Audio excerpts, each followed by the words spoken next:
como motor del sector de la construcción. Así se veía ya en el primer informe del Grupo de Trabajo de Rehabilitación, el GTR, del año 2012. La rehabilitación como una necesidad y una oportunidad para transformar la economía española hacia una economía con bases ambientales sostenibles. Pero desde entonces nos hemos quedado en la definición de hojas de ruta, en declaraciones de intenciones y en la realización de algunos proyectos piloto. Gracias a estos proyectos piloto tenemos datos para convencer a todos de las bondades de la rehabilitación. Con el acuerdo de la reciente conferencia de París, COP21, y el objetivo de lograr que el aumento de las temperaturas se mantenga bastante por debajo de los 2 grados, y con el compromiso de los firmantes a realizar esfuerzos para limitar el aumento de las temperaturas, es el momento del cambio y de que la oportunidad de la rehabilitación se convierta en una realidad. Según cita el World Building Council, si no se invierte la tendencia, solo el sector de la edificación consumirá en el año 2050 el total de las emisiones permitidas para limitar el aumento de temperatura a 2 grados. Y es que con una dependencia energética de España del 76% y un 40% de emisiones de CO2 emitidas en Europa debido a la energía consumida por los edificios, el papel de la energía es prioritario en el proceso de cambio de la forma de construir.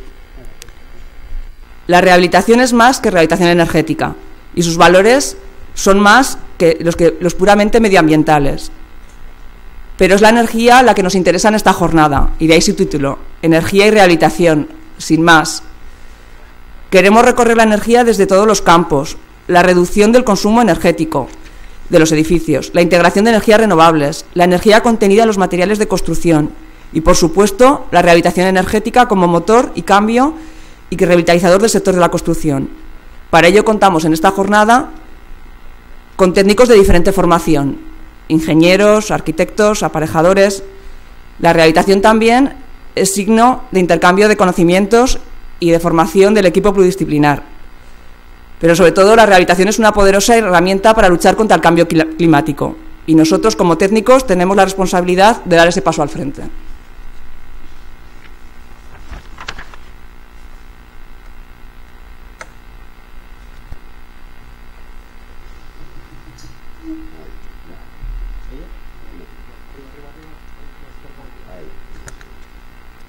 Hola, buenos días. Gracias por venir. Sabemos que hay muchas jornadas. Ahora nos ha coincidido con una por la mañana, con otra de BIN. Pero bueno, ha venido el director general de Energías y Minas a hacernos nuestra apertura, a don Alfonso Gómez Gámez.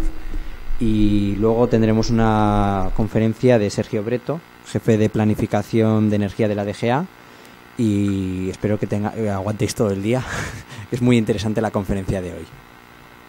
Bueno, pues buenos días Álvaro, buenos días Cristina, muchas gracias al colegio por la invitación que nos ha hecho al Gobierno de Aragón, tanto para la apertura institucional como para la participación de Sergio, que es el jefe del Servicio de Eficiencia Energética, de planificación y gestión, que siempre me dejo la mitad de las competencias que tienen, no les cabe ninguna tarjeta. Obviamente mi labor aquí es básicamente institucional, pero como no me resisto, aparte de daros la bienvenida y agradeceros y por supuesto ofrecer al Colegio de Arquitectos la colaboración del Gobierno de Aragón a través de los distintos departamentos de energía, de vivienda. Me consta que ya estáis en contacto con Maite Andreu, con la directora general de Vivienda, para ir poniendo en marcha estos proyectos de rehabilitación. Pero no me resisto a dejaros una reflexión en voz alta, y es que es cierto que tradicionalmente la rehabilitación de la vivienda ha tenido mala prensa en nuestro país. Yo creo que ello ha sido debido a dos cuestiones fundamentales.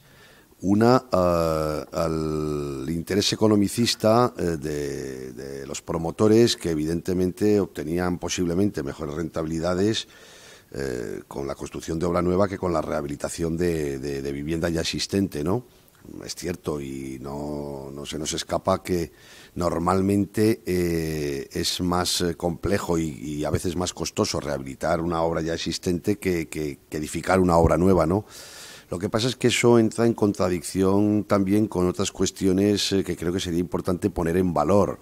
Primero, que cuando hablamos de rehabilitación no necesariamente estamos hablando de la rehabilitación de edificios patrimoniales antiguos en los que hay que mantener fachadas y restaurar el interior completamente, sino que estamos hablando en muchos casos de adecuar desde el punto de vista de la accesibilidad, de la mejora de los consumos, la eficiencia energética. Evidentemente, estos son acciones que no requieren unas inversiones tan potentes como la rehabilitación en el sentido patrimonial, estructural de los edificios, y a veces esta confusión en la terminología yo creo que ha llevado a considerar que efectivamente no era un sector interesante para las empresas dedicadas a la actividad constructiva.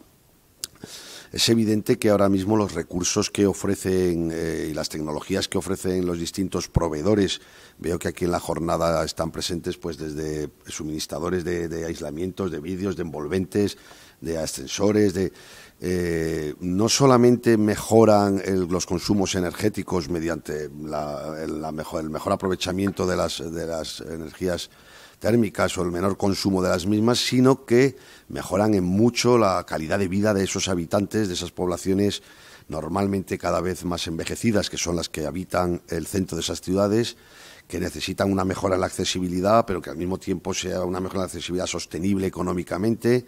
Las soluciones técnicas, como os decía, han venido a aportar mejoras que permiten instalaciones que hace 20 o 30 años eran impensables por razones de espacio, por razones de mantenimiento.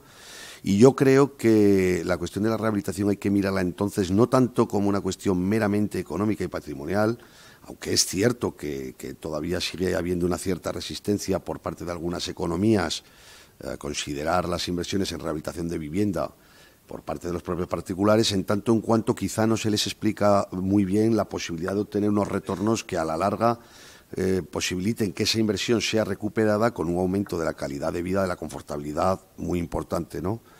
En este sentido, estrategias y planteamientos como los que hace el Colegio de Arquitectos a través del programa de Rehabilita Aragón creo que son muy interesantes. Es necesario que todos hagamos una importante pedagogía para explicarlos, para hacer ver a la sociedad en su conjunto las ventajas de estas actuaciones, que, insisto, no hay que valorar solamente en meros términos de estética, de fachadas o incluso de refuerzo de estructuras, sino en muchos casos como mejora de la accesibilidad, mejora del confort de los habitantes, de los ciudadanos, y además, ¿por qué no?, para mantener un poco vivo ese concepto de centralidad de la ciudad. Hay un debate que seguro que vosotros conocéis mejor que yo sobre la ciudad compacta y la ciudad expandida, ¿no? Y todos sabemos que en estos momentos se está dando en muchas ciudades una carencia de equipamientos en barrios periféricos, cuando en barrios centrales hay colegios que se están cerrando porque el envejecimiento de la población hace que ya no haya niños, ¿no? Entonces, yo creo que es interesante que recuperemos también el centro de las ciudades como fórmula de utilizar esos equipamientos que ya existen, que revitalicemos a su vez esas zonas que de alguna manera incluso económicamente han quedado deprimidas, y qué duda cabe que tener unas viviendas que sean atractivas, que sean confortables, redundará sin duda para hacer más atractiva la permanencia, ¿no?, en estas viviendas localizadas en el centro y que lógicamente tienen una antigüedad temporal mayor. Bueno, y como ya creo que me he pasado 3 veces del tiempo que tenía asignado, pues no me podía resistir a decíroslo, le cedo la palabra, creo, a Sergio Breto, el compañero que va a inaugurar la jornada, y bueno, bienvenidos a todos. Gracias.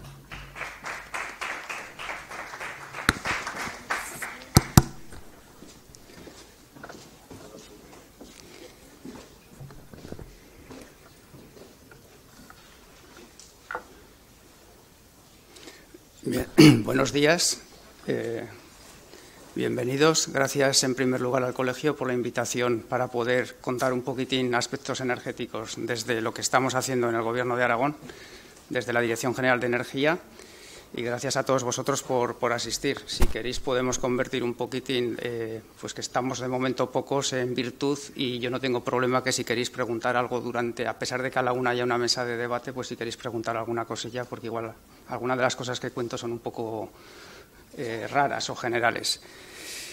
Bien, vamos a empezar. Antes de incluso de poner el índice de mi exposición, sí que quería hacer unas reflexiones previas en torno al título de la jornada, que es de energía y rehabilitación, ¿no? En primer lugar, la energía, el consumo de energía final, el sector residencial, comercial y servicios está en torno al 30%. Habrá comunidades, habrá zonas que será el 40%, otras menos del 30%, porque es un tanto por ciento relativo y, por ejemplo, en Aragón pesa mucho el transporte, estamos en ciudad de paso.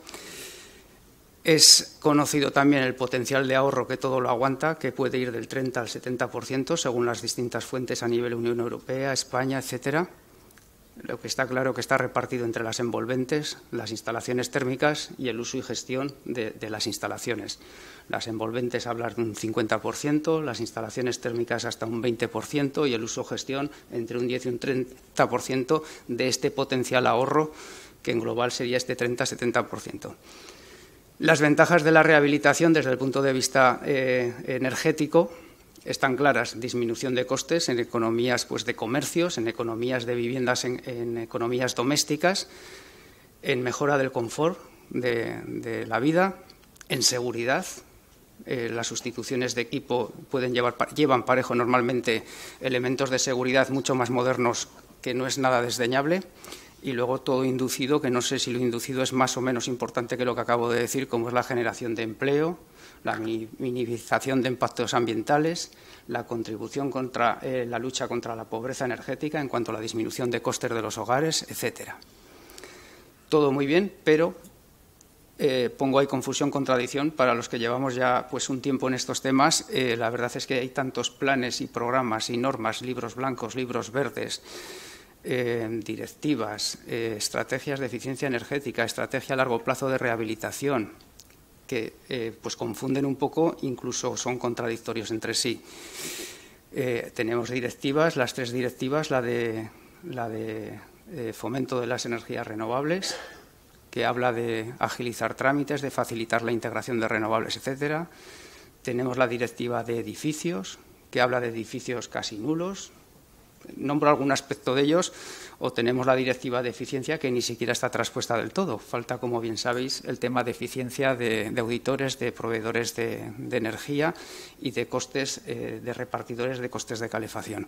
Es decir, están traspuestas, interpretadas de una manera, o ni siquiera están traspuestas. Llegamos a España y tenemos la eficiencia, como decía, la E4, la eficiencia energética en España. Tenemos la rehabilitación, que habla de los 30 a los 70%, y luego tenemos unos desarrollos normativos que no parece otro discurso distinto en cuanto la norma, que es la que obliga, tampoco ni ha traspuesto bien la directiva, ni los objetivos están de acuerdo con estos tantos por ciento. Es decir, hay un batiburrillo y podemos descender a la comunidad autónoma con nuestro plan energético de Aragón, podemos descender al ayuntamiento con sus ordenanzas, etcétera. Según la parte que leas, los objetivos pueden ser más o menos ambiciosos o más o menos realistas. La verdad es que luego es un poco que exigiría que estuviera todo coordinado. Necesario para avanzar, ya digo, son elementos para reflexión previo a lo que voy a contar, ¿no? Para mí hay 3 patas muy importantes, que es la normativa, el I+D+I y la educación. Normativa, por supuesto que sea unitaria de los distintos ámbitos territoriales, y yo entiendo que son de 3 tipos. Normativa de promoción, o sea, lo que serían las subvenciones, me gusta menos la palabra, de promoción, nunca sabes qué subvencionar. Si lo eficiente, si es eficiente ya se amortizará; lo no eficiente, si no es eficiente, ¿para qué lo vas a subvencionar? ¿Vas a subvencionar lo eternamente ineficiente o lo del medio? Hay unas directrices comunitarias que establecen unos rankings para qué subvencionar directamente. Una caldera de biomasa, depende si sustituye a una instalación eléctrica o una calefacción de gasoil o de gas natural, puede ser subvencionable o no. La normativa obligatoria, como segunda pata de normativa, ahí tenemos el Código Técnico de la Edificación, ahí tenemos el Reglamento de Instalaciones Térmicas, ahí tenemos la certificación de eficiencia energética, que luego hablaré. ¿Por qué no? Es muy importante y, de hecho, por ejemplo, la solar térmica ha despegado mucho a partir del Código Técnico de la Edificación. Y luego la normativa para las propias administraciones públicas de facilitar todo lo anterior, de procedimientos ágiles, racionalización, etcétera. El I+D+I, poco que decir que no sepamos. La innovación es el motor de desarrollo económico de nuestra sociedad, crea elementos diferenciales que son claves de éxito para el futuro Igual había que subvencionar la I pequeña, la innovación, en vez de aquellos. Bueno, lo dejo abierto ahí.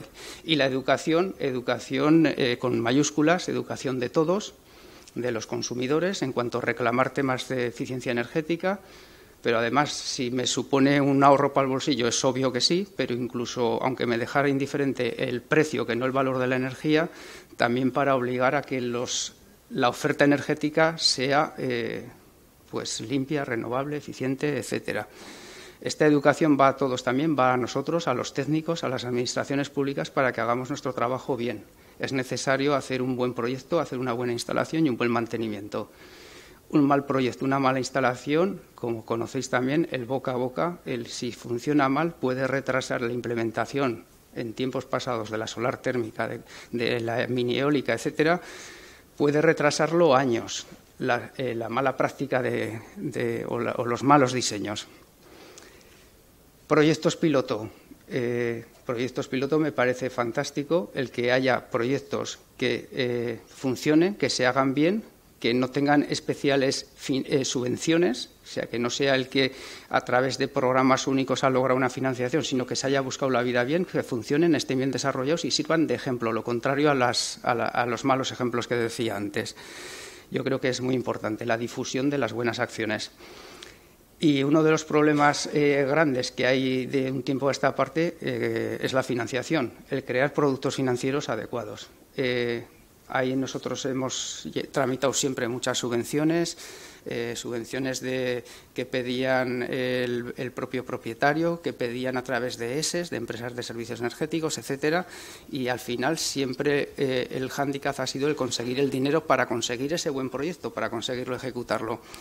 El tema de la financiación hay que resolverlo.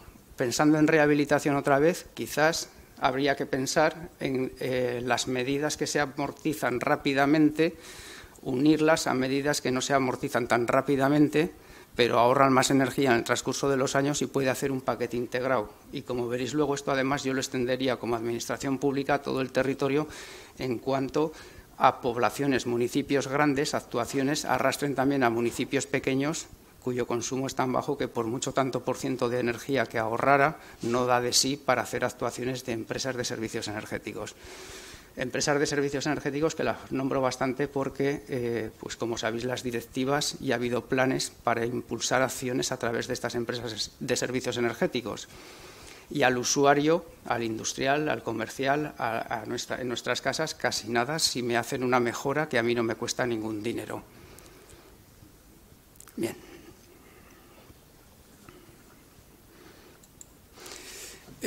La estructura de lo que voy a contar ahora, hechas estas reflexiones, pues quizá para debate, un primer punto con la estructura energética aragonesa, de que estamos hablando, qué sucede con la energía aquí en nuestro territorio.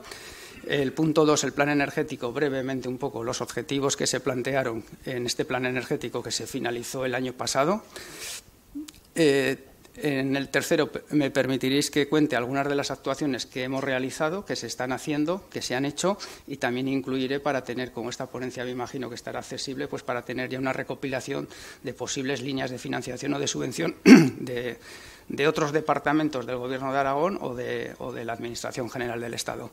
Y el último punto, os contaré la certificación de eficiencia energética como un elemento que algunos pensamos que podía ser muy importante para el tema de la eficiencia energética en los edificios y que, bueno, poco a poco a ver si logramos reconducir pues, los defectos que hasta ahora se han ido viendo. Situación energética de Aragón, muy breve. Me imagino que lo conocéis quizá. Este es el balance energético de Aragón del año 2014, lo hemos sacado hace bien poquito. Lo que cuenta son los flujos de energía que suceden en un territorio, en este caso en Aragón, y en un periodo de tiempo, en este caso durante un año. Aquí tenemos el consumo de energía primaria, que es la energía que se consume en Aragón. Esta energía puede ser de dos tipos, según su origen. Autóctona, que entra horizontal. Tenemos las renovables y tenemos el carbón, o vertical si es exógena, si no es foránea, que es parte del carbón, gas, que como sabéis desde hace ya unos años, bastantes años no tenemos, y petróleo que tampoco tenemos. Aquí están las centrales de transformación que hay en la comunidad, central térmica de carbón, ciclos combinados, centrales de cogeneración. Todo lo que es transformar de energía renovable se considera 1 a 1, no hay pérdidas por no aprovechar determinado viento o determinada agua. Y aquí está el sector final, el consumo de energía final. El industrial, transporte, residencial, comercial y agricultura. El año pasado, el consumo de energía primaria fueron en torno a 5 millones de toneladas equivalentes de petróleo. El consumo de energía final fueron 3.500.000. Consumimos más primaria que final porque generamos una energía eléctrica, que es esta la única flechita que sale hacia afuera, empleamos en exportar energía eléctrica. Participación de las renovables. Esto intenta estar a escala, pero evidentemente no es fina por el tamaño pequeño. Tanto por ciento de renovables en el consumo de energía primaria, el 24%. Tanto por ciento de consumo de energías renovables en energía final, de acuerdo con la directiva que obliga a calcularlo de una manera determinada, el 20%. Energía que exportamos depende de la generación, de lo que ha llovido, de cómo entra el pool, etcétera, 35, 40, 45%. Este año fue el 35% que lo hemos exportado, de energía que hemos exportado. Os decía 5 millones, 4.900.000 de consumo de energía primaria, 3,5 millones de consumo de energía final. Tenemos una potencia eléctrica instalada de 7.178, de los cuales el 50% es renovable, y tenemos una generación de 16.000 gigavatios hora año, en 2014, de las cuales el 55% es renovable. Es decir, generamos más con renovable que con convencional. ¿Qué pasa desde 2005? Desde 2005 ha sucedido que el consumo de energía final, vamos a empezar por aquí, ha disminuido un 5% en Aragón. Si bien este último año ha repuntado un poquitín, el 2014. Consumo de energía primaria ha bajado del 2005 al 2014 un 15%. Menos actividad económica, menos generación, etcétera. Potencia de energía eléctrica de generación ha aumentado un 60%. Eso ha conllevado un desarrollo de infraestructuras eléctricas que nos ha valido también para mallar el territorio en la medida de lo posible, también pensando desde el punto de vista de suministro de energía a poblaciones. El consumo de energía eléctrica final, si pudiera discriminarse el kilovatio renovable del kilovatio no renovable, con la generación renovable que tenemos, podríamos abastecer el 90% este año pasado. Hay otros años que depende también de lo que se consuma, de energía renovable. La generación de energía eléctrica de origen eólico podría abastecer el 110% del consumo de energía eléctrica del sector residencial, comercial y servicios. Bueno, pues son buenos datos, hay un mix diversificado, todo es mejorable, pero bueno, son unas pinceladas para que vierais.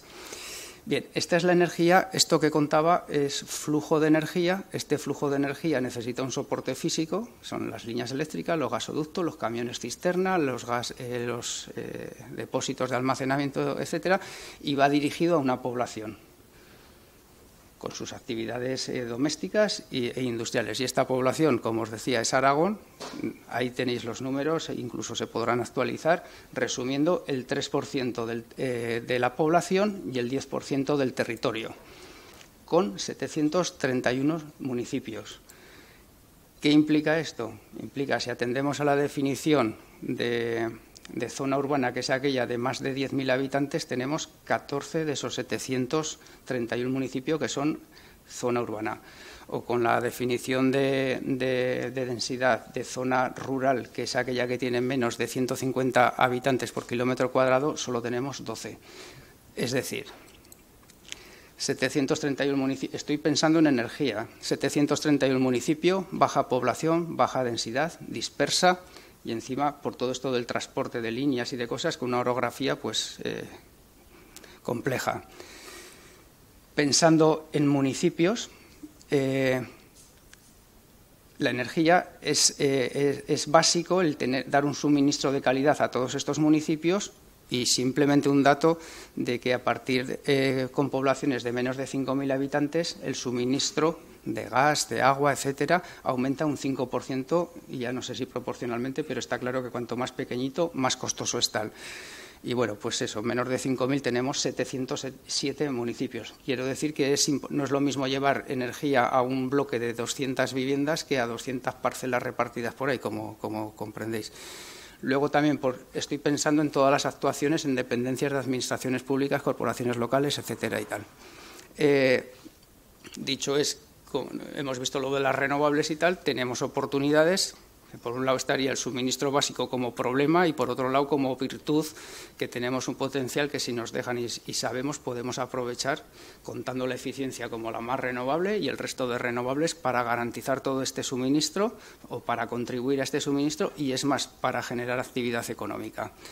De ahí vengo a lo que comentaba antes de posibles agrupaciones de municipios. No es lo mismo Alcañiz que Plan, por decir algo, ¿no? De agrupar municipios para actuaciones pensando en ESES, que es un poco la clave para la financiación que decía al principio, para llevar adelante, si tanta energía se ahorra, si tan rentables son, para llevar adelante proyectos.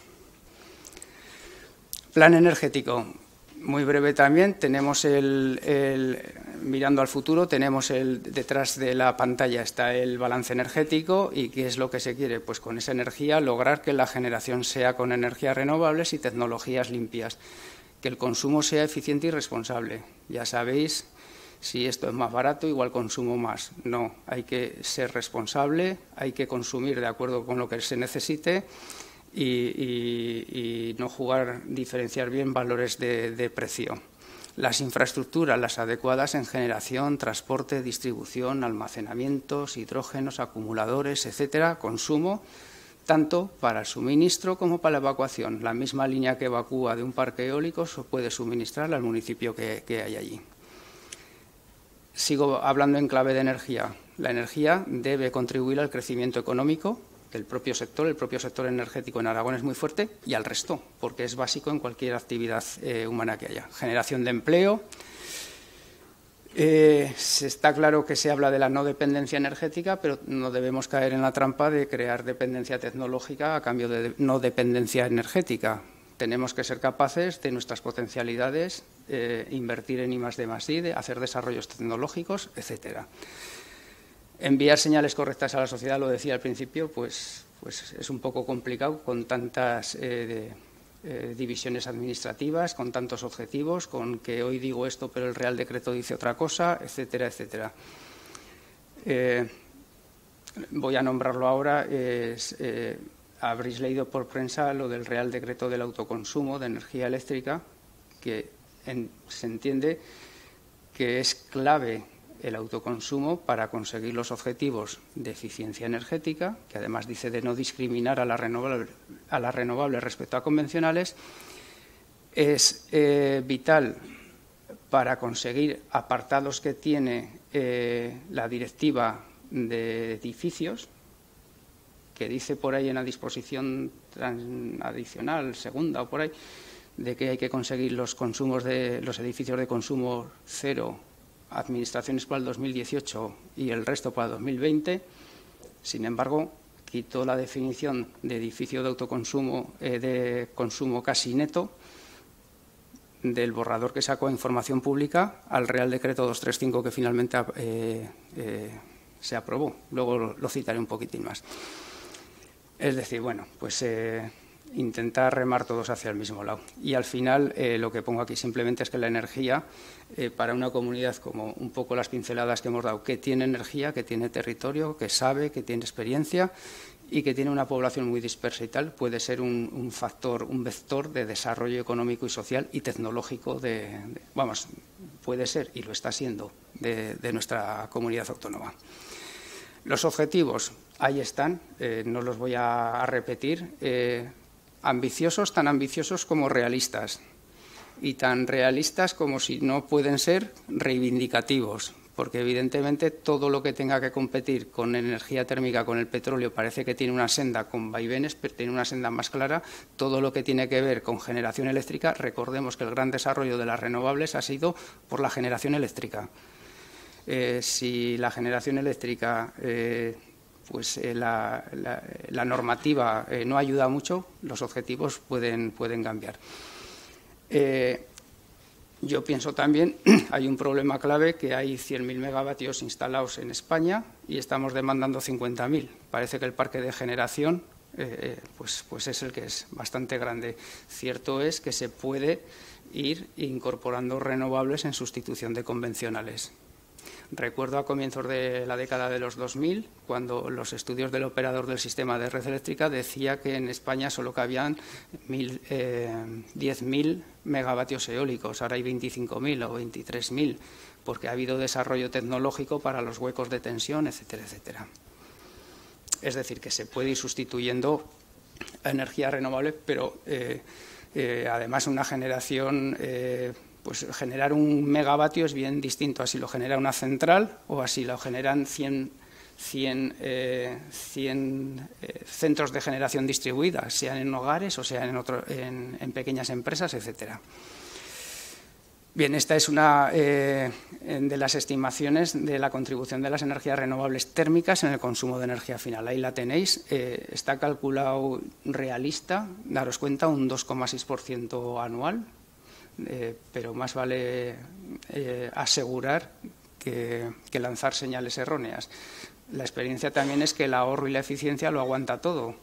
Yo he ahorrado el 30, he ahorrado el 20, he ahorrado el 40, he ahorrado el 50, pues bueno, muchas veces habría que comprobarlo. Algunas actuaciones realizadas.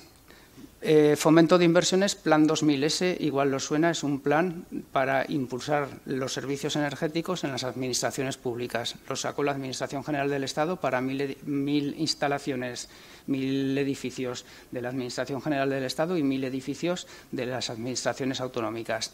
Empezó en 2010, estamos en 2015, nosotros nos aprobaron 17 proyectos de ayuntamientos, de universidad, etcétera. De esos 17 están ejecutándose con ESES, se están ejecutando 2 y están finalizando ahora. ¿Qué quiere decir esto? Que es posible, que cuesta en el tiempo y llevar adelante los problemas, solucionar los problemas que se planteen. Había 17 proyectos aprobados con un 15% de subvención, que según este esquema la subvención va a la ESE, porque es la que pone todo el dinero y se beneficia a la administración, el Ayuntamiento de Teruel, por ejemplo, que lo está justificando ahora, con este dinero que viene o vendrá del IDAE a la DGA y se pasará a la ESE previa justificación de todos los gastos.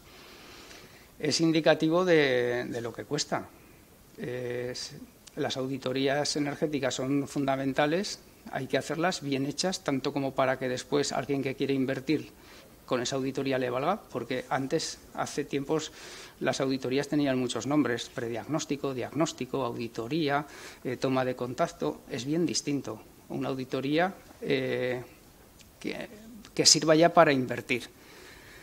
Tiene que ser con toma de datos continua, etcétera. Y luego lo que digo, la experiencia es que ya salen medidas rentables y ahora es de dónde sacó la financiación.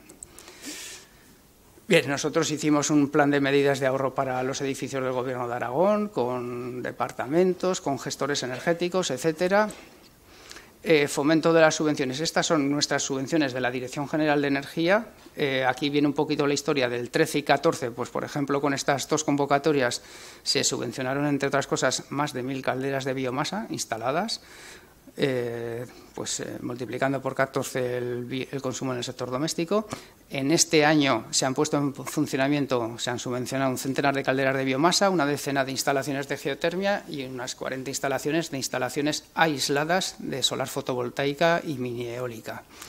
Y en 2016, pues espero que los presupuestos vayan adelante y haya otra convocatoria en esta línea. Lo que os decía, aprovecho para contaros cómo os quedará la ponencia, pues que seguro que las conocéis. Con el Plan Estatal de Vivienda, pues hay una batería de subvenciones que viene sacando el Departamento de Vivienda y bueno, ahí lo tenéis, ¿no? Con el Plan Estatal del 2013-2016. También sacamos en el Departamento una línea de promoción que a través de la seguridad también se podían acoger instalaciones de sustitución de equipos en viviendas, siempre que pues tocará elementos de seguridad que, vamos, con sustituir un equipo antiguo con uno moderno, más tipo de calderas, etcétera, seguro que puede entrar. Más fuentes de subvenciones, todas estas que tenéis aquí, que las conoceréis también, que se publicaron, creo que fue el 5 de mayo de este año, que las gestiona el IDAE, el Ministerio, que hasta 2012 nos pasaba el dinero a las comunidades autónomas, pero bueno, pues como hay poco dinero y esas cosas, pues lo gestionan ellos. Para edificios estas están abiertas hasta que se agote el presupuesto, alumbrado exterior municipal, eficiencia en el transporte de personas, en la PYME y en la gran empresa del sector industrial. Cosas que hemos hecho. En 2014, el Plan Renove de electrodomésticos, se apoyó la sustitución de 21.000 equipos, de los cuales 19.000 electrodomésticos, 1.500 calderas y 167 aires acondicionados. Pues bueno, se van sustituyendo equipos con una certificación energética baja, cada vez va subiendo más a plus, etcétera. La que sacamos ya que ejecutamos este año, pues como no tenemos dinero, tuvimos la brillante idea de hacer partícipes a los instaladores, a los suministradores de energía y a los fabricantes, y sacamos este plan Renove con apoyo de ellos, de los patrocinadores. Pues bueno, se sustituyeron casi 500 calderas, pues bienvenidas sean. Lucha contra la pobreza, muy brevemente, hicimos el estudio con CIRCE en 2014. Hubo un acuerdo Consejo de Gobierno que, bueno, con varios puntos para impulsarlo, para seguir trabajando, instar al Ministerio, bono social, etcétera. Se constituyó un grupo de trabajo con los distintos departamentos y agentes externos vinculados con este tema, y como acciones futuras, pues estamos hablando de formar a los servicios sociales que ellos conocen y van a pie de casa para ayudar pues a las familias que están en esta situación. Bastante tendrán si pueden pagar el recibo eléctrico como para entenderlo. Convenios con las comercializadoras, que ayer el Consejo de Gobierno lo aprobó, con las comercializadoras, bueno, de momento con una, pero de manera que todos los ciudadanos de toda la comunidad autónoma, con los 730 municipios, por eso está la Federación de Municipios, no se les corte cuando estén en situaciones de ayuda social. Normativa con medidas. También el Consejo de Gobierno ayer aprobó un decreto ley por el cual pues ampara el tema de los cortes a familias en esta situación. Importantísimo. Y la certificación energética de edificios, que como sabéis, pues tenemos este decreto, que es ahora, si recordáis, el índice es de lo que me voy a acabar hablando. Llevamos 1 año y medio. Hubo la directiva de edificios, se traspuso, el Estado lo pasó a las comunidades autónomas. Intentaré no quejarme mucho de cómo se ha pasado todo esto y un poco para que veáis en este año y medio pues qué se ha hecho, qué se está haciendo, qué conclusiones se pueden sacar. Siempre se podrían sacar muchas más, pero que también acabaré, como he empezado diciendo, de que si queremos que todo funcione tenemos que contribuir todos. Bien. Ya la última parte, voy a hablar de algo ya concreto, que es la certificación, que yo creo que debe ser un instrumento muy importante para todo el sector residencial, comercial y servicios. Y hablaremos un poquitín del antecedente sin marco, la normativa, la situación actual y las próximas acciones. Sin hacer mucha historia, sabéis la directiva de 2002 de edificios, su transposición con el Código Técnico, con el RITE, y estaba el Real Decreto 47 para edificios nuevos, de nueva construcción, y estaba pendiente la certificación de existentes. En esto que sale la Directiva 2010, que refunde y amplía los objetivos de la anterior, edificios de consumo casi nulo, control independiente, inspección, requisitos, tal. Se transpone al marco nacional con el Real Decreto 235 de 2013, que se publicó el 13 de abril de 2013. Daba de tiempo, si veis arriba aquí, daba de tiempo hasta el 9 de enero, pero esto no es nada para el retraso que hubo respecto de la Directiva de Edificios de 2002. De hecho, está castigado, está sancionado el Reino de España. Y aquí lo que os comentaba antes, la disposición adicional segunda de este Real Decreto, que transpone el artículo 9 de edificio consumo de energía casi nulo, a que lo mantiene, pero la definición de qué es esto la quitaron. Aquí he puesto, yo no sé si ya para estas fechas seguramente ya se sabía un poco de cómo iban a ir los tiros en el tema de autoconsumo, puesto que lo quitaron de las definiciones. El problema de una norma o de un enfoque, realmente la reforma eléctrica empezó en 2012, con el primer Real Decreto Ley que decía que venía.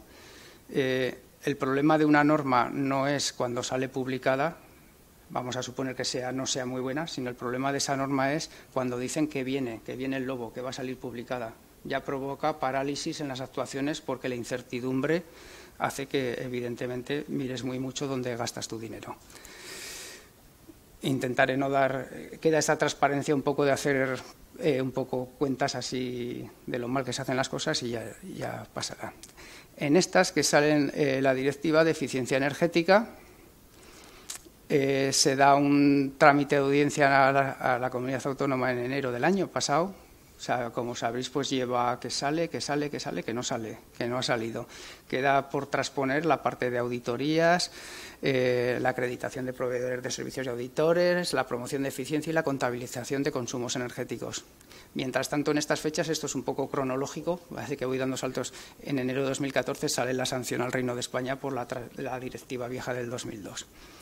Lo que sí que ha salido respecto a la Directiva de Eficiencia Energética es el Real Decreto Ley 8/2014, que es curioso y no es curioso. Sale el Fondo Nacional de Eficiencia Energética, que manejan desde el IDAE. Sale las infracciones y sanciones para el tema de repartidores de costes de calefacción, para el tema de auditorías, que va a caer en las comunidades autónomas, aunque viene en la exposición de motivos. Sin embargo, el articulado no ha sido traspuesto todavía. Y también como transposición de parte de esta Directiva de Eficiencia está la Ley 15/2014, que obliga solo a edificios de la Administración General del Estado, podían haber incluido edificios de cualquier tipo de administración pública, pero solo es para la del Estado. Se va cerrando el marco de la certificación con la orden del documento básico de demanda energética, que esto, si no lo habéis recibido, pues lo recibiréis en estos días desde el Ministerio. Ya por fin han adaptado los programas, los documentos reconocidos para hacer la certificación, que incorporan esta orden. Bueno, en esta nota informativa que a nosotros nos la han pasado también, hablan de que va a haber de tiempo para usar los viejos hasta el 14 de enero del mes que viene. Pero la nota dice que para registrarlos. Seguramente quieren decir para hacer la certificación, porque para registrarlo cada comunidad autónoma marca sus tiempos. Nosotros ponemos un mes y creo que hay comunidades autónomas que ni siquiera ponen plazo temporal desde que se ha hecho el certificado hasta que se registra. Con lo cual tienen un problema, porque yo puedo hacer el certificado con el C3X actual y registrarlo en julio o en agosto. En nuestro caso sería un mes solo. Bueno, pero el caso es que esté incorporado, va a haber un fichero XML también que generan estos nuevos programas, que creo que están con el Instituto Eduardo Torroja desarrollando un visor de manera que facilite muchísimo la estadística para nosotros, el rellenar los anexos, todas esas cosas. Esperemos que funcione bien. El RITE se modifica con el 238. La ley, a todo esto, no existía para la certificación hasta esta fecha que he llegado, no existía infracciones y sanciones. Problema que tuvo muchísimo el Real Decreto 47, el del 2007, porque tiene que haber una ley con las infracciones y sanciones, si no, no se pueden aplicar. Salió aquí en las disposiciones adicionales tercera y cuarta, o cuarta y quinta, en que la instrucción, resolución y tal corresponde a las comunidades autónomas, y luego esta ley ha sido recogida en el Real Decreto Legislativo hace poquito, del 7/2015 del mes de octubre.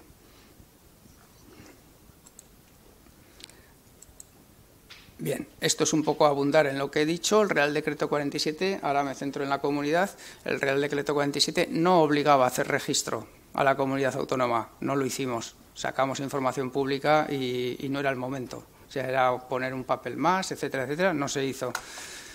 Pobres de las comunidades autónomas que lo hicieron, porque luego tenían camino ganado, pero luego les cambian las reglas de juego de todo. Bueno, con el Real Decreto 235 es obligatorio hacer el registro. El decreto sale en abril, el 235, y dice que el registro esté operativo el 1 de junio. Bueno, pues un decreto cuesta su tramitación un año, si es que haces un decreto. Si es que haces una página web, que no es un registro, es una página web, pues entonces te puede costar unas horas. Nosotros optamos por hacerlo legal, hacer el registro. De todo este rollo sale el decreto que conocéis, casi seguro el decreto 46, hay un decreto 41 de protección de los ficheros de datos de carácter personal y hay la ley de medidas del año pasado en las cuales se define un poquitín más la estructura de las inspecciones en la Comunidad Autónoma de Aragón. ¿Cómo estamos en el tema del certificado? Pues a fecha de comienzos de este mes se han presentado en registro general 43.000 solicitudes, con lo cual ya tienen ese código provisional de registro necesario y obligatorio para que no haya infracciones. De esas hemos registrado 36.000. Bueno, ahí pongo alguna nota notificadas o no, porque la verdad es que esto administrativamente es muchísimo trabajo. 36.000 registradas, Zaragoza el 82%, Huesca el 13%, Teruel el 5%.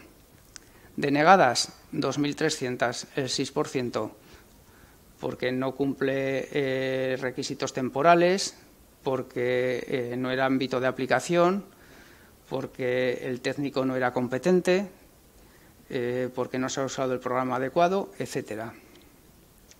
Denuncias, hemos tenido 8 y sanciones hemos hecho 2. Estas inscripciones corresponden a 42.000 referencias catastrales. Ya sabéis que el certificado pues, puede contener bloque, edificio, etcétera.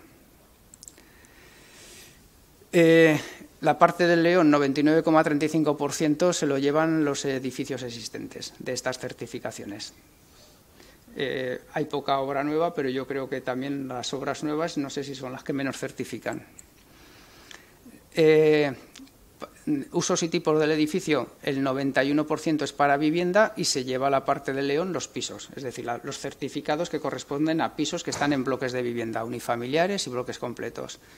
En terciario, el 9%. Motivo del certificado, el alquiler, se lleva la parte grande, el 67%, y la compraventa el 30%, y el resto, nueva construcción y administraciones públicas, que el 15 de este mes, bueno, ayer, o no sé si es el 15 o el 30, entra el compromiso de que las administraciones públicas también deben certificar aquellos locales de más de 250 metros, aunque estén arrendados, en edificios arrendados. ¿Qué letras, qué calificación energética ha salido de estos 30 y pico mil que he comentado antes? Pues siguiendo un poco casi lo que son muy parecidas, lo he comparado un poquito con a nivel nacional.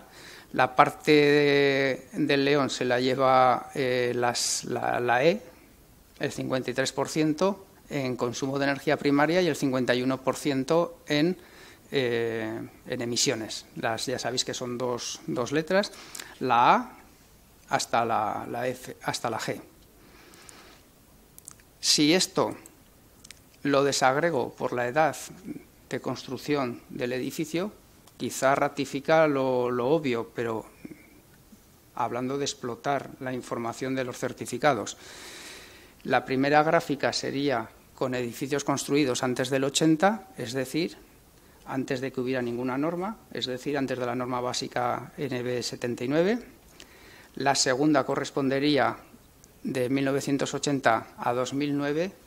Lo he hecho con 2008, da igual, lo digo porque el código técnico de 2006, pero los que habían solicitado el permiso pues estaban exentos, etcétera. Y la última del 2010 al actual, es decir, del código técnico para acá. Se conserva que la E gana, pero las As que antes del 80 pues es un 2%, perdón, las As más B más C, para tener algún porcentaje, si no, las AB más C es en torno al 2%, aquí llegamos al entorno, del 2010 aquí, al entorno del 10, 11, 12%. Si nos vamos a la parte fea, a las Fs y las Gs, antes de la norma básica, tenemos que es un 40%, y si, la F más la G. Y si llegamos de 2010 a la actual, tenemos que estar en torno a un 3%, que en realidad no tendría que haber ninguna.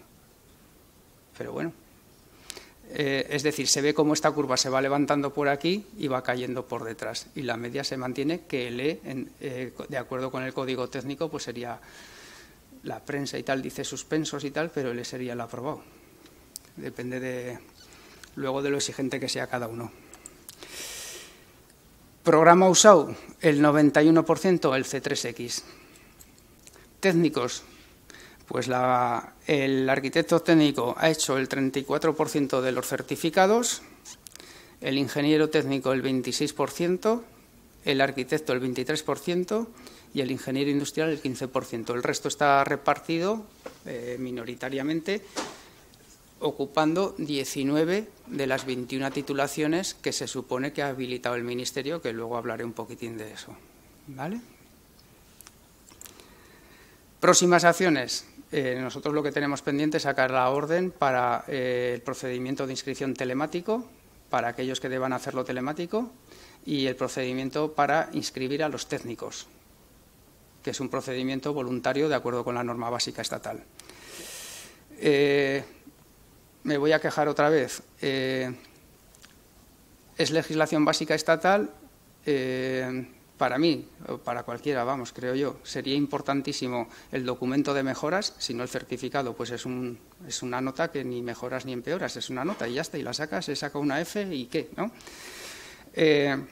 Con el documento de mejoras, si fuera exigible, que no lo es, porque el artículo 6 dice que si hay potencial razonable y que le dirá si no dónde está, dónde puede conseguir información, ahora mismo tendríamos 30.000 registros con 30.000 mejoras posibles para clasificarlas de muchas maneras. ¿Te acuerdas cuando hablábamos de presupuestos de 3? No se rellena nada, y no es exigible. Nosotros, aun con todo, metimos en la disposición adicional 3 del decreto, por decir, oye, que estamos pensando en la política energética a la hora de hacer certificados para intentar esta vía, pues si Dios quiere en algún momento dado poder usarla, porque esto va a seguir, ¿no?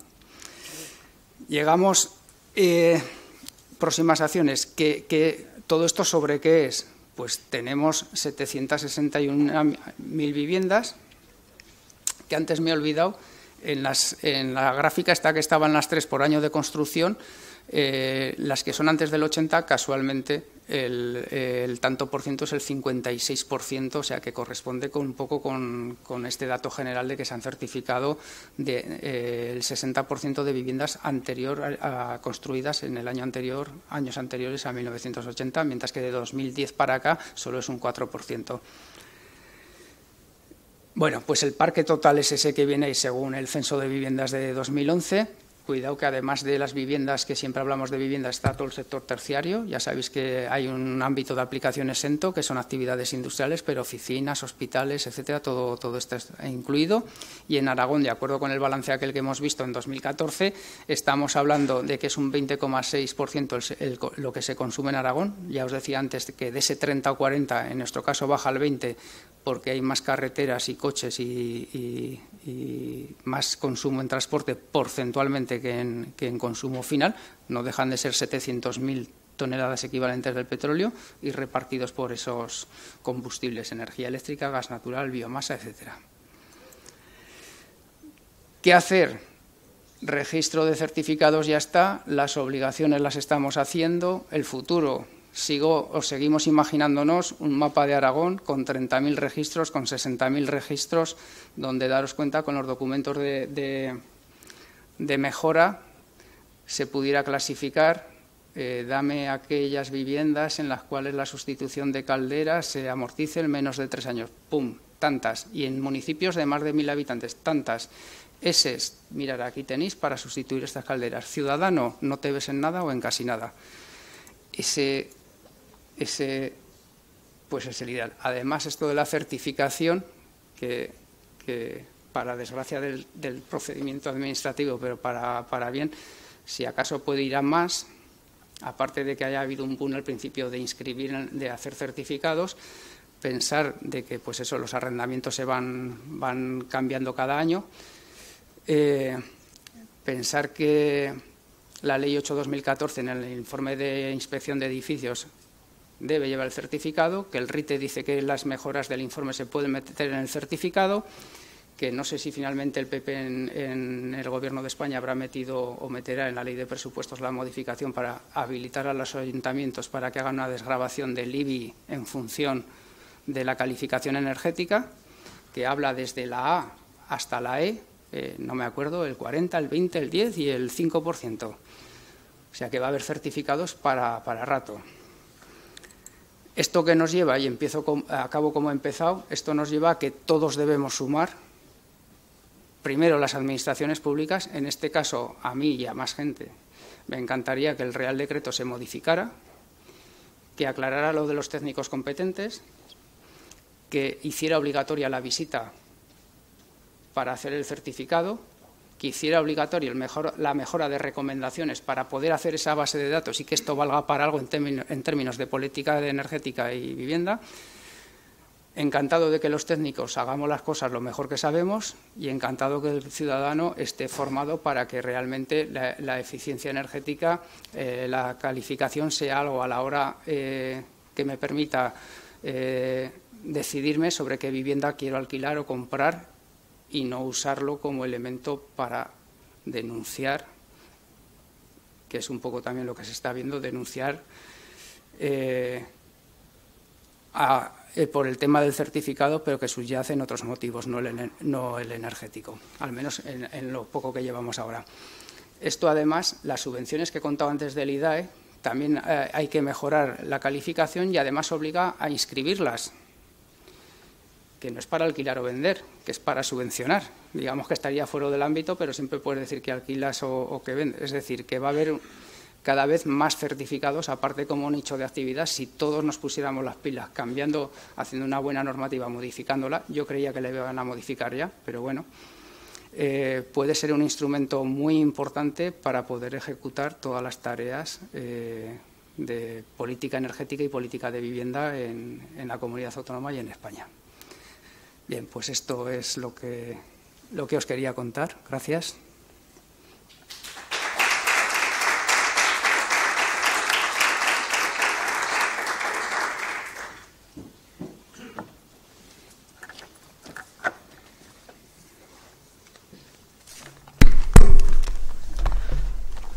Ahora tenemos a Enrique Zaro.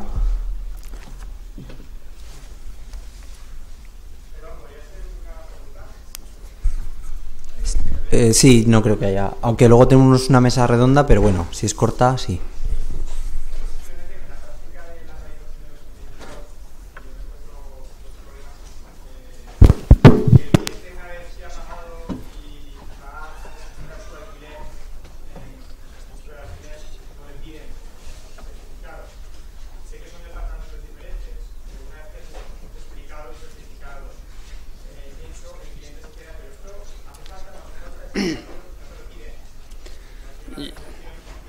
Yo creo que en fianzas lo piden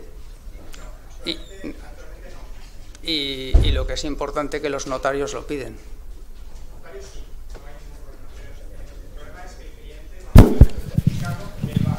Pues, claro. No lo han pedido en ningún momento, en ningún momento hasta ahora. Entonces el cliente dice, pero esto es obligatorio, no es obligatorio, me has tomado el pelo, ¿esto qué es? Es un problema. Se aseguraría que todos los alquileres tienen el certificado energético hecho. Sí, esto redunda un poco en lo que decía al principio y al final de la gran tarea que hay que hacer en educar. Porque si la percepción es de que no me lo piden en ningún lado, y lo entiendo, o sea, que te marean a papeles, me pongo como ciudadano, pero de que vean de que es un instrumento válido para si es malo mejorarlo y poder venderlo mejor o comprarlo mejor o alquilarlo mejor o alquilarlo peor. O sea, yo creo que queda la gran tarea de educación. También está el otro extremo, que 40.000 solicitudes dan mucho de sí. Hay técnicos que los pobres ciudadanos vienen desamparados, que les hacen el certificado y ahí te quedas. Sí, pero una vez que eso lo has registrado, yo pido desde aquí a la Administración que a ver si el Departamento de Minas puede hablar con registro de alquiler y pueden instrumentalizar eso, porque pues, no creo que sea tan complicado dentro de la misma. Bueno, será, pero no es complicado decirlo. Sí, me imagino, pero que haría mucho más perceptible para el ciudadano y sería el primer punto de la educación, porque ellos confirman que lo que la ley les dice, pues la administración lo recoge, porque cuando ellos lo presentan piensan que la administración no lo recoge. ¿Y esto para qué? Si no me lo piden. Esa es la percepción del ciudadano. Y la segunda pregunta sería, una vez hecho el registro telemático, es un problema administrativo para los técnicos recibir los registros definitivos. Por el tema del correo, por el tema de que te lo mandan al despacho y no estás. Yo no sé si eso con la vía telemática que se está preparando se puede instrumentalizar también telemáticamente, porque si no yo estoy yendo a correos todas las semanas. Bueno, eso es que trabajas mucho. Afortunadamente, sí. Pero estoy de acuerdo. Solo que lo que tenemos ahora no es telemático, es presencial. Otra cosa es que nos apoyemos en un formulario web.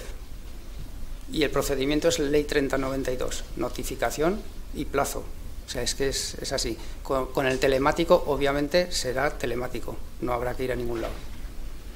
Sí, yo me refiero a que nosotros lo podremos presentar telemáticamente y no llevar a registro. Correcto. Físicamente como ahora. Pero mi petición es que luego el registro definitivo que nos llega a los técnicos... Toda la comunicación será telemática. Toda. Incluido el registro definitivo. Insisto, ahora es presencial toda. Otra cosa es que te apoyes en el formulario web, que nos ha hecho un papelón pues para que, si no serían, en vez de 3.000 subsanaciones, 2.600 que he puesto, serían 20.000, porque te equivocas al poner la referencia catastral, el nombre, todo eso serían subsanaciones. Y así con el formulario web no deja... Pero vamos, el telemático va a ser así, su nombre es telemático y de hecho, si llegamos a buen puerto, será de los primeros procedimientos completamente telemáticos. ¿Tenéis previsión del plazo aproximado? Pues pasa como todo lo que he contado de las directivas y los reales decretos, ya por mí ya estaría, pero es muy difícil hablar de plazos, pero me gustaría que fuera en pocos meses.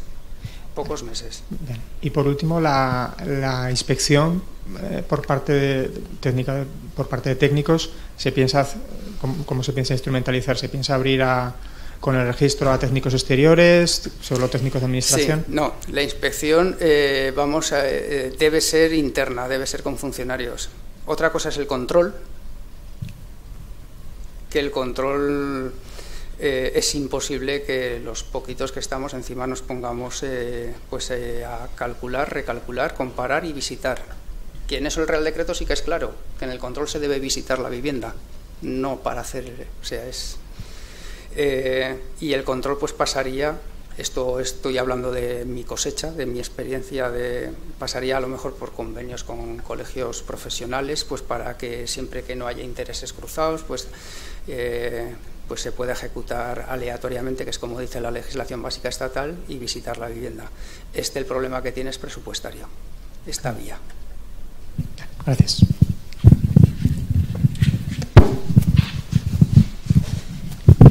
A ver, no sé si es una pregunta que a lo mejor deberíamos esperar para la mesa. Soy Juan Rubio, de Zaragoza Vivienda. Me he cruzado en varias ocasiones con Sergio y bueno, creo que su labor y su concepción del trabajo y su dedicación está fuera de toda duda. Pero yo quería plantear una cuestión. Quería conocer lo más sincera posible su opinión en el cruce en el que se da ahorro energético y edificación. Yo creo que la batalla la ha ganado el lobby de los que fabrican calderas y de los que fabrican en general aparatos. Y sin embargo, la guerra la hemos perdido los que queremos que se trabaje sobre la envolvente. Quería saber un poco por qué no es posible unir esas dos líneas y, sobre todo, dar prioridad desde lo público a la primera, que lo que hace es evitar que se consuma energía y que, en segundo lugar, cuando se consuma energía, se haga más eficientemente. Segunda cuestión que está casi relacionada con esto. ¿Me puedes explicar, en tu opinión, cuál es la dificultad por la cual en los últimos 15 años no haya sido posible una mínima coordinación entre el área de industria y el área de vivienda en esta comunidad autónoma? Y por último, una más facilita, ¿están georreferenciadas o se tiene previsión de georreferenciar las certificaciones energéticas que poco a poco irán cubriendo todo el territorio regional? Gracias.